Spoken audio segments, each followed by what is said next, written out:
આજે આપણે વાત કરીશું રિવર્સ શોલ્ડર રિપ્લેસમેન્ટના વિશે. મારા જે છેલ્લો વિડીયો હતો એમાં મેં શોલ્ડર રિપ્લેસમેન્ટની વાતો કરી હતી અને રિપ્લેસમેન્ટ ઘણી બધી પ્રકારના હોય શોલ્ડરમાં.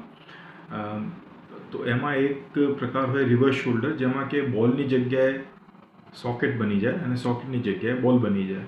હવે એના અમુક ઇન્ડિકેશન્સ હોય, પણ આજની તારીખમાં એ એક સક્સેસફુલ ઓપરેશન છે અને જેમાં બોલનો બહુ ખરાબ ફ્રેક્ચર થઈ ગયેલો હોય, ટેટ અને સ્ક્રૂ બેસી શકે એમ ના હોય, પેશન્ટની એજ વધારે હોય, અથવા તો વધારે એજની પેશન્ટના આવો શોલ્ડરનો ઘસારો હોય પણ આજુબાજુના સ્નાયુ જે હોય એ તૂટી ગયો હોય, અથવા તો એમાં તાકાત ઘણી ઓછી થઈ ગઈ હોય, એવા બધા કેસીસમાં રિવર્સ શોલ્ડર રિપ્લેસમેન્ટના માધ્યમથી પેશન્ટને પેઇન રિલીફ અને એક સારો ફંક્શન, જેમાંથી એ રોજની પોતાની એક્ટિવિટીઝ જાતે કરી શકે, એ પોસિબલ છે.